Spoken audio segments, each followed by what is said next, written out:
Hello, everyone. Shannon O'Kelly here with IRG Health Matters. This is our podcast where we talk about health-related issues. And today, we're very fortunate and we're lucky to be joined by Dr. Nicholas Vaudreuil. He's an orthopedic surgeon, sports medicine specialist, and we're going to talk today about epicondylitis. That's a big word, epicondylitis, and really what we're talking about, you might hear it sometimes referred to as tennis elbow. But before we get into our subject and our topic, Dr. Vaudreuil, how you doing?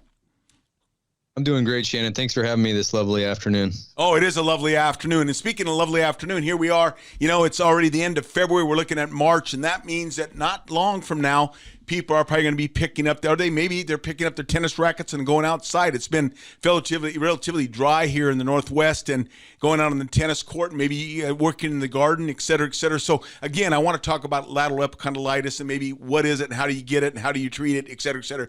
Before we get there, though, I always like to kind of get a background on our guest. You're an orthopedic surgeon, fellowship trained. Maybe give us a little background on your training, your fellowship, residency. Let's learn a little about you. Sure, Shannon. Thanks. And yeah, you're definitely right. People are definitely chomping at the bit to get their tennis rackets, golf clubs, and all that stuff out. So it'll be a very pertinent talk today. So yeah, I'm Nick Vaudreuil. I grew up in Coeur d'Alene, Idaho, and been sort of all over for training. I did college at Gonzaga, was here at UW for med school, and then I did the majority of my training elsewhere. So I was in Pittsburgh at the University of Pittsburgh for 6 years of orthopedic training, did a lot of sports medicine there, got to take care of some of the collegiate and pro teams, and then I continued on to my fellowship in Los Angeles with it's a place called Curlin Jobe, where we did more collegiate and pro care. And my practice now, so I work with Everett Bone and Joint, so it's Proliance EBJ is another name, up in Everett, Washington. Mm-hmm. And I'm sports medicine is sort of my focus, but that can mean a lot of different things for a lot of different docs. So I really take care of patients of all ages, whether it's teenagers up through 80s, 90s, I see a good mix. And I take care of joints all over the body, so shoulders, knees, hips, elbows. I'm sort of the specialist in my group for hip issues and elbow issues. So I'm excited to talk more about the stuff that I see. Yeah, you've been well trained. Your journey is impressive. Growing up in Coeur d'Alene, going to undergrad there at Gonzaga University. Gonzaga University was, just to kind of let everybody know, it was a small Jesuit school in Spokane, Washington, many, many years ago, and now it's on the map because they've got an incredible basketball team. And Nick, were you there? Was basketball big? Oh yeah, it was huge. I graduated in 2010, so. I missed Adam Morrison by 1 year when I started. He declared for the draft the year before, and you remember Roni Turioff? He was big on early on. So he went to the NBA, but then he came back, and he actually graduated with my class. He walked in our graduation, so that was kind of cool. That is amazing. I have two brothers that attended Gonzaga University years ago when it was a school of 3,000 students, right? And now it's grown, I don't know, probably 8,000 or 9,000. Oh, man. I mean, back when Gonzaga first got in March Madness, the sports announcers couldn't even, I think they called it like Gonzuga or something like that. They couldn't even pronounce the name. Right. So pretty impressive. Funny. So you did undergrad there, went to medical school at the University of Washington, went back to Pittsburgh for your residency. But I want to talk a little bit about your fellowship because I went to graduate school in Los Angeles, California. And in those days, cool. Curlin Jobe was the sports medicine mecca. I mean, I think Curlin Jobe did a lot of the Tommy Johns, did a lot of the major league shoulder injuries, baseball players, football players, athletes. Maybe talk about that residency and that fellowship, I should say. You spent a year just doing very specific work in sports type injuries or extremities. Talk about your fellowship. Yeah, I was very blessed to be able to be there. Yeah. It's a phenomenal system they got set up. And so I was able to even live on the beach for a year, which was pretty fun. Yeah. The team they have there, Neil Elitrosh is one of the main guys sort of nationwide taking care of pro athletes and a lot of very VIP people. And he's just a tremendous surgeon. But, we worked with about 10 different docs there. Mike Banfi, Dr. Olympus Fosti, Dr. Lee. So we got to really get sort of a broad training of all those joints that I mentioned. But in terms of elbow, it was one of the sports medicine programs that did the most nationwide. So there's there's probably 30 sports medicine fellowships for orthopedics. And all of them do shoulders and knees. But this was one where they did a lot of really high-end elbow work, including epicondylitis and Tommy John surgeries and, biceps, triceps injuries, elbow arthroscopy. So that was kind of the reason why I got into orthopedics early on, is I had an elbow injury in college. And that was kind of what drew me to being at Kerlan Jobe. Okay. I mean, just so our listeners know, when you're talking about these fellowships, these are very specialized training programs, and you just mentioned the elbow. So you probably in 1 year saw a lot of elbow type injuries, complex injuries, just different injuries. I mean, that's what you do in a fellowship. You see these joints over and over, and you come out of that 1 year and you're well trained. I mean, you saw a lot of elbows in your fellowship then. Is that right? Yeah. So in residency, you kind of do everything in orthopedics. So a lot of joint replacements, and you're taking care of pediatrics, doing casts and scoliosis surgery, and doing spine and hand and tumors. So it's very broad. Like, there's a lot of different stuff that orthopedics covers.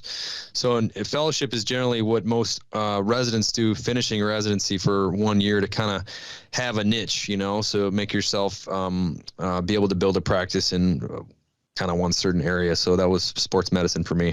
All right. Okay, we're going to talk lateral epicondylitis. Let me slow that word down. Lateral epicondylitis, otherwise known as tennis elbow. Dr. Vaudreuil, set it up from a standpoint of anatomy for us.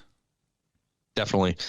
So lateral epicondylitis, or tennis elbow, is really a condition that involves the outside part of the elbow, and it's the end of the humerus bone at the top of the elbow joint. And essentially there's a bony prominence there that's just right underneath the skin, and it's a really high value area. So it's where basically all of the postural muscles on the back side of the forearm, they all come and attach at the same spot. It's called the common extensor tendon. And this is really a crucial area for doing a lot of different activities. So it's, for racket sports, like you mentioned, but also for a lot of different work where you're doing a lot of gripping, lifting, power tools, vibratory, whatever it may be. That area can get damaged either from like chronic wear and tear, or it can be from acute trauma, whatever it might be. But essentially it's a spectrum of disease. It's really, really common, I think, in the population in general. Say like all comers and adults. There's been studies that say like 1% to 3% of all people will have it in any given year. So most of the time it's pretty mild, and it's able to get calmed down without any treatment, before they even reach me or any other, whether it's an elbow doc or primary doc or what have you. But that's the number of people that we're seeing with this. And the spectrum of disease, really, it can just be some mild inflammation in the tendon, or it can be, some bruising in the bone, or it can even be pretty compromised tendon where it's turning into this almost like gristle material, or it can get calcified, or the tendon can be almost falling off the bone. So it can be a lot of different things that we have to tease out. Yeah, just as we're on the radio here, so from a visual standpoint for our listeners, I mean, essentially what you just described, let me just kind of summarize a little bit. So all these muscles that extend your wrist or raise your wrist up, and your fingers, they all come together in this common tendon, and a tendon attaches muscles to bone. That common extensor tendon attaches on that lateral bone structure bump on your elbow called the epicondyle. Hence, that's why we call it's an inflammation where that tendon attaches. That's why in medical terms we call it lateral epicondylitis. Again, in layman's terms, sometimes we call it tennis elbow, because when you play with a racket, that trauma or that energy is transmitted up that racket into your arm, into that epicondyle area, and that's how you get inflammation. But you can get a number of different ways. Tell us what is going on. Today some people hear tendonitis. Some people hear tendonitis, and then some people hear tendinopathy. And what is it? I mean, you and I probably talked about it and listened to many different lectures. But for those people listening, what are we calling it these days? Yeah, it's a kind of unique condition because I think the epicondylitis part of it is a little bit of not a totally accurate term. So, I mean, even though it acts like inflammation, it's really like if you're looking at like the cells, it's not actually inflammation. It's actually like disordered healing of the actual tendon tissue. So they've done tissues or studies where they kind of look at all that, and it's different than like a patellar tendonitis, in the knee.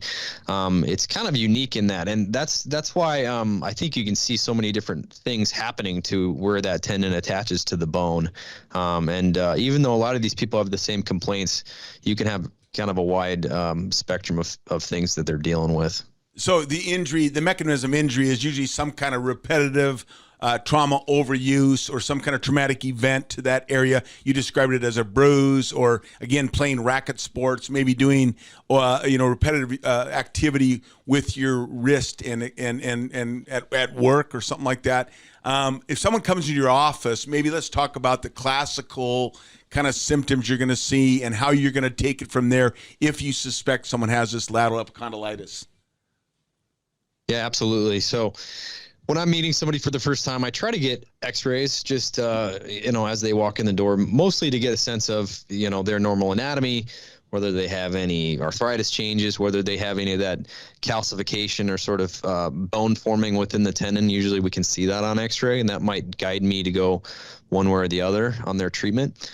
But history-wise, these people are usually going to complain of pain right at that spot. They'll kind of point to the outside part of their elbow, kind of right where the hinge bends, and they'll say like it happened after X, Y, or Z, or like the work injuries, like you mentioned. Sometimes it's just from people like slamming it into a wall really hard, and typically they'll say it's present all the time, but it's pretty low when they're not using it. But if they're doing anything where they're having to do a lot of gripping or lifting or like twisting using their wrist, where they're really having to bring their wrist back, like bring their knuckles towards their nose, that really irritates it. And that's kind of one of the things that I pinpoint on exam. So I'll usually have them straighten their arm all the way out and like lift it up, so they're kind of like looking down the barrel of their arm with their palm facing down.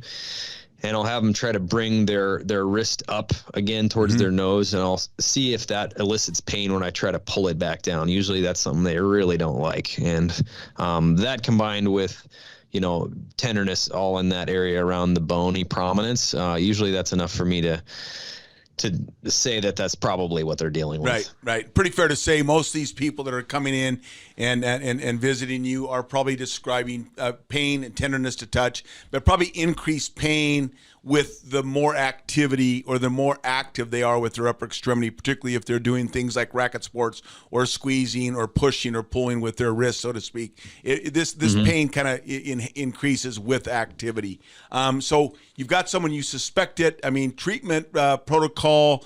Let's talk about that treatment, and then maybe a conservative treatment. Then if they don't get better with conservative care, what's the next option? And then maybe there's a surgical intervention down the road somewhere if they just don't get better. So let's talk about the treatment options. Definitely. So the nice thing about this condition is it's super common, but almost like I'd say 9 times out of 10, we can get it better without surgery. So that's a good thing that I'm able to counsel my people from the start. But the downside of it is a lot of times it can take a while to get this better. Sometimes it takes 6 months to 12 months, and yeah. When I'm meeting somebody for the first time, if they haven't really done much in the way of conservative management other than kind of just rest, then I'll try to hit it from a bunch of different angles. So I really think that doing ice is helpful.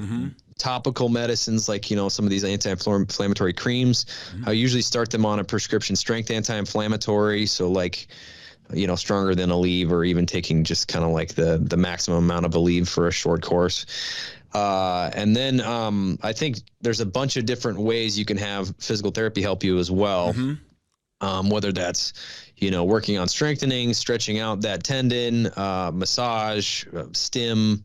I think blood flow restriction can be helpful. So there's a lot of different ways that, you and your team can help quite a bit. And I try to stay in touch with my therapist that I know well to sort of address this from a bunch of different angles when I do have these people, especially when it starts to become really chronic. Yeah, that's just it. I was just going to say, I mean, from our experience and my experience as physical therapist, I mean, you listeners out there, if you're listening, I mean, if you suspect you have this and you have pain and tenderness on that lateral or that bony prominence that Dr. Vaudreuil described, I mean, you need to get in. This is a lot easier to treat when it's an early injury versus getting it chronic. I mean, when it becomes chronic, it's difficult, but we try to get it and get some anti-inflammatory stuff going, get some stretching, some flexibility, and then just modified activity, et cetera, et cetera. So if conservative treatment, like I said, 9 times out of 10, it works.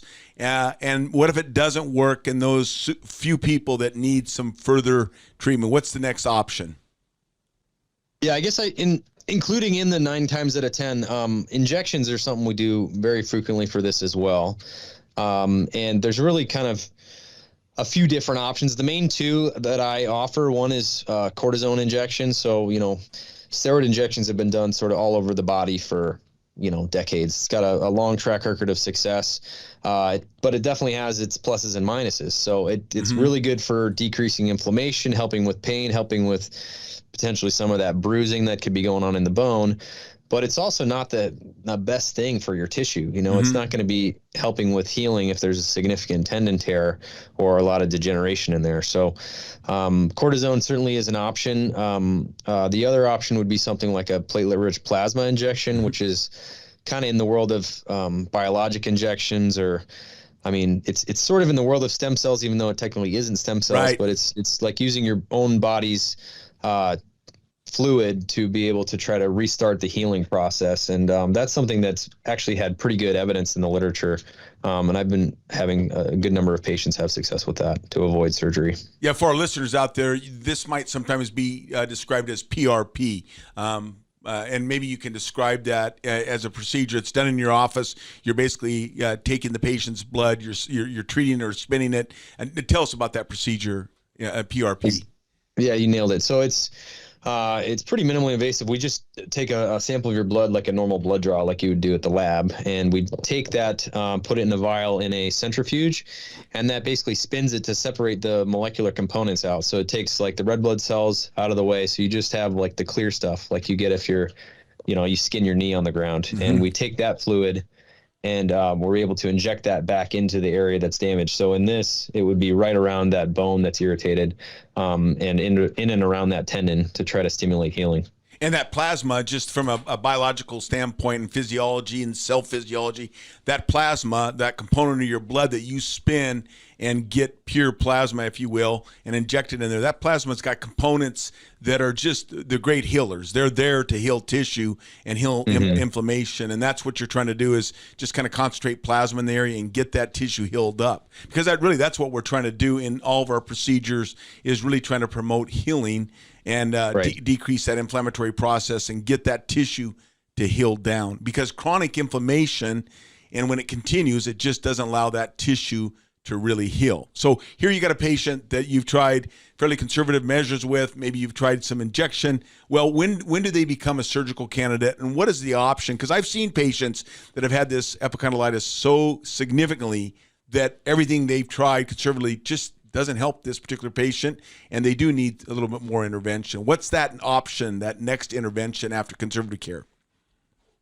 Yeah, so if I've got somebody who's, the typical presentation is sort of the chronic, sort of insidious, slow onset without an acute trauma. If they have sort of an acute pop and that tendon is significantly torn off the bone, that's a little bit different scenario. But yeah, for the more common patient where it's sort of a partial tear in the tendon with inflammation, who's really kind of maximized conservative management for, typically around 6 months is when I start pulling the trigger. And that is usually including an injection, either cortisone or PRP, ahead of time, but not always. Then we'll start to say that surgery might be in their best interest, rather than kind of repeating injections over and over and over again, so knowing that is causing damage to the tissue, especially in using cortisone. But there's a couple different thought processes on what to do if you have this have a surgical candidate. So One is to do it sort of open through an incision on the outside of the elbow, and one is to do it with sort of an arthroscopic approach. So a couple different incisions and looking sort of from the underneath side of the tendon inside the joint. I typically do the open approach because I feel like I'm able to see the tendon better and be able to get a better repair. So another thought process is if you just sort of debride that bad part of the tendon and a bad part of the bone, that's sort of enough to get it better. But I get worried that I don't want to leave people with chronic weakness. So I like the open approach because I'm able to repair everything back down nicely with an anchor sort of on a fresh healing surface of bone and tendon.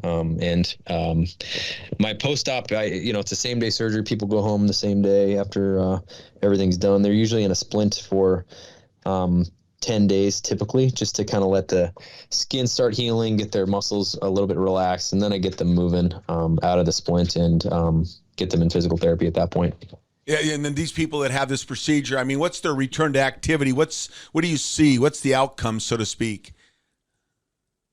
I usually quote people it's 80 to 90% effective, depending on the person and depending on the exact amount of damage that we're dealing with. But I think overall people are able to get back to almost everything. I just saw a woman today who was 3 months out that was basically back to all of her activities. But that's not everybody. A lot of people, it can take 6 months or more to get back to like really strenuous exercise. I usually tell people it'll be 3 to 4 months to get back to a very rigorous job that requires a lot of use of lifting and power tools, things like that. Yeah, it's a hard area. I mean, it's a hard area. I've often found that as a physical therapist, some of our biggest challenges when we were treating these chronic tendinopathies was really the lateral epicondylitis and then the Achilles tendon. I think it just has everything to do with the size of the tendon and the amount and difficulty of immobilizing it and just giving it time to heal, so to speak. Yeah. And it's a tough one. Again, I just want to tell our listeners out there,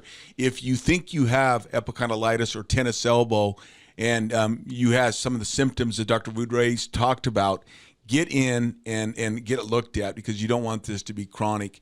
Outcomes are good, generally speaking. As mentioned, 9 out of 10 people kind of heal with conservative care.